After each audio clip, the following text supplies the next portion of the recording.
Good morning. Today is March 10th, 2025. And today marks the 1-year anniversary of Tim's passing. If you're new to this channel, my husband was diagnosed in June of 2022 with stage 3 multiple myeloma with kidney failure.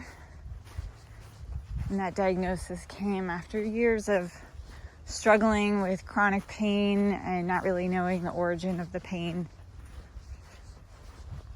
And that diagnosis came at a time when the pain really was playing itself out in wreaking havoc in all areas of our life, together as a couple, as a family.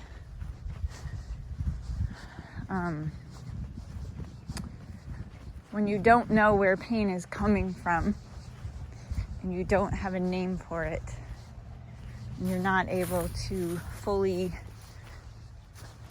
get present to what it is and kind of deal with it at its source, it really can do a number on you and a number on those around you.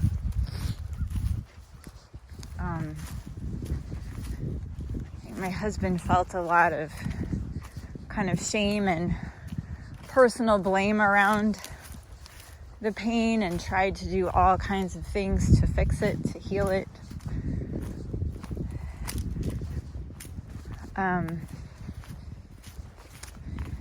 And then his body was in just a full-on crash mode. And when he was really crashing hard, that's when he reached out to me to ask if I could step in and help. And that was a hard ask for him. But he was at his wit's end, and that opened the door for me to kind of lean in and get help and leverage the systems that I knew really well as a healthcare practitioner working in the medical system.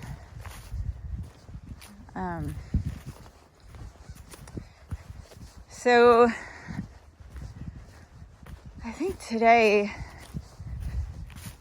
I'm mindful of this whole past year and grief and the heaviness of grief, the pain of grief, the pain of loss. And I think it matters a whole lot to have something out in front of you that you're moving towards. It matters that we,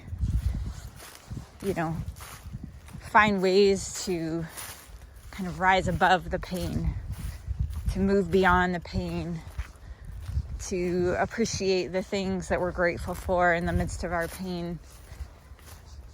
But I think the thing that I want to talk about is that we have a tendency, and our culture really plays into this a whole lot, to avoid going deeper into experiences that feel hard. Pain is one of those experiences. It feels freaking hard sometimes. But there's something really valuable about allowing ourselves to kind of crash headlong into that pain, to retrieve stuck parts of ourselves, to retrieve energy that's kind of trapped there. We rise above our pain, sometimes by getting busy, sometimes by distracting ourselves with watching stuff, sometimes by just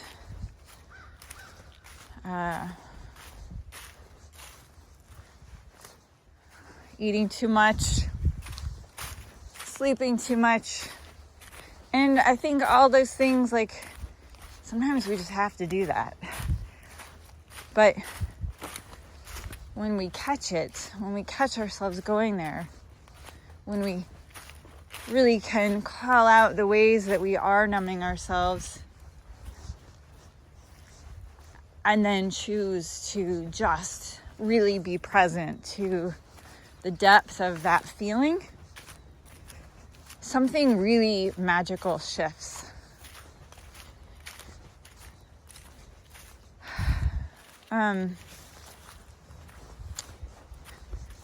Tim and I both served as ministers together, and as part of our spiritual practice, we really learned to kind of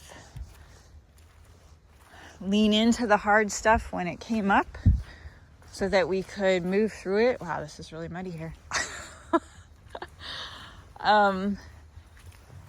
So that we could move through it, because we both served together and we were teaching meditation classes and had people coming to our home to be fed spiritually. And so if we had our own shit going on, it was really hard to be present and available to those coming to us.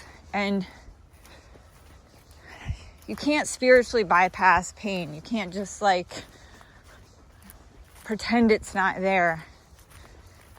When you're trying to lead people from a heart-centered place and help people connect into their own hearts, you can't not be there yourself. And so we learned to just lean into it and crash into it and allow, wow, this is all new.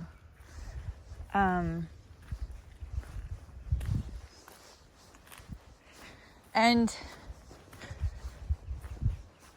what I learned over this past year, couple years,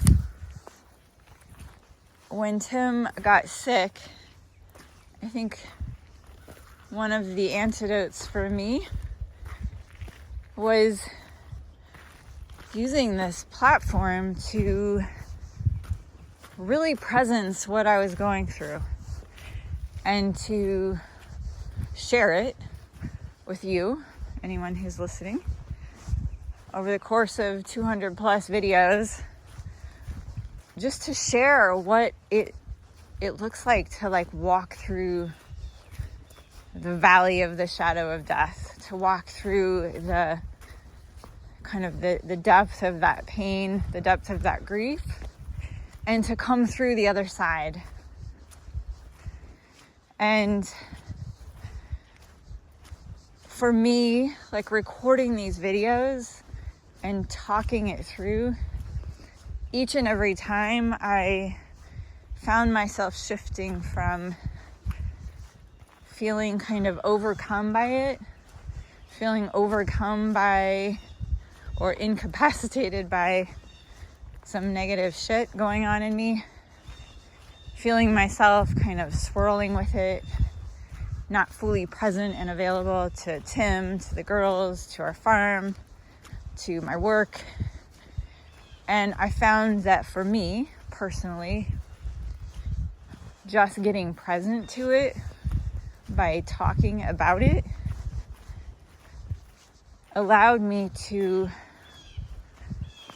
move through it.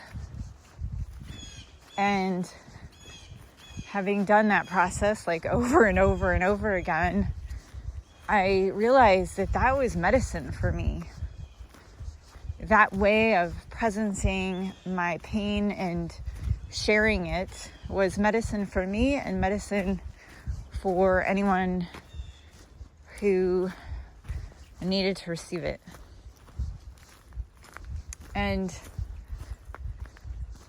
it really allowed me to experience kind of on a whole new level how much resource there is in our pain, how much life force, how much energy, how much vitality is there and available to us, but it calls us in deeper.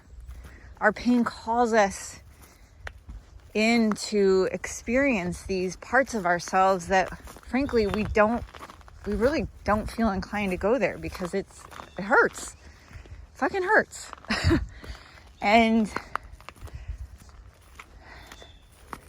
But sometimes, not even sometimes, what I found for myself is that every single time without fail, when I really just let myself crash into it, get present to it, that I come out better on the other side. That I come out with a greater capacity to give and love and serve and be present to the moment that's in front of me. I feel more of me as alive, more of me as available, and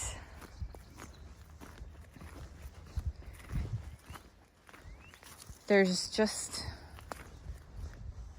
more life, more vitality, more juice flowing through me.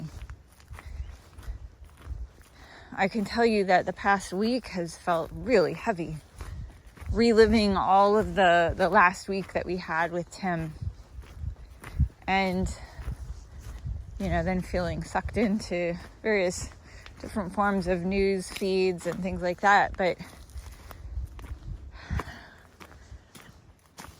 when I really sat with myself, I could feel that it was this pain, this grief, this kind of final week of a hard year that was really kind of calling me to lean into it, to be present to it. And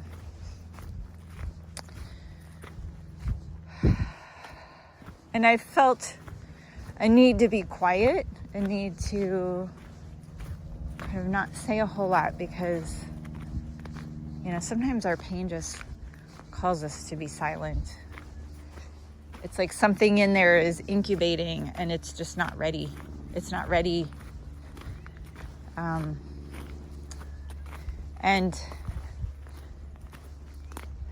I can also feel that after having come through this past week and through this past year and through this time of deep presencing, that new life is about to be born in a whole new way. And I felt new life being birthed throughout the year in kind of different ways along the way, but I feel like, it's about to happen on a whole new level for us and for me.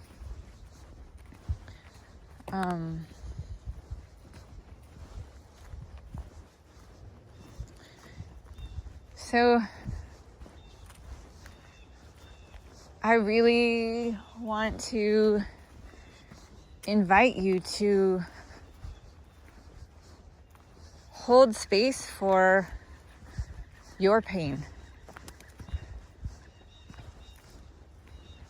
and to find the support that you need to be present to it, because there's a whole lot of richness there that's available for you, a whole lot of life and energy and juice and vitality, but you've got to lean into it to get access to it. And it won't feel easy. That's why all of the temptations to numb and distract are so appealing. And we've created a lot of ways to distract from it that are really effective. But the state our world is in right now, we all need to have all of our resources fully on board. And there's some valuable, rich resource when we drop deep into the depth of feeling in our hearts, because it opens up the way for a whole lot of love to come in and flood us.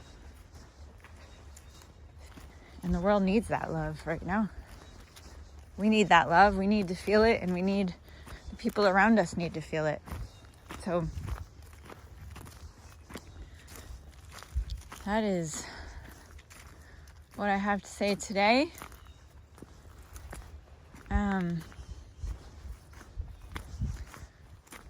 If you're still on this video with me, thanks for being present on this first anniversary date of Tim's passing. And thank you for being with us in whatever way you might have been throughout the past year or years. We deeply appreciate you. Sending you a whole lot of love and peace.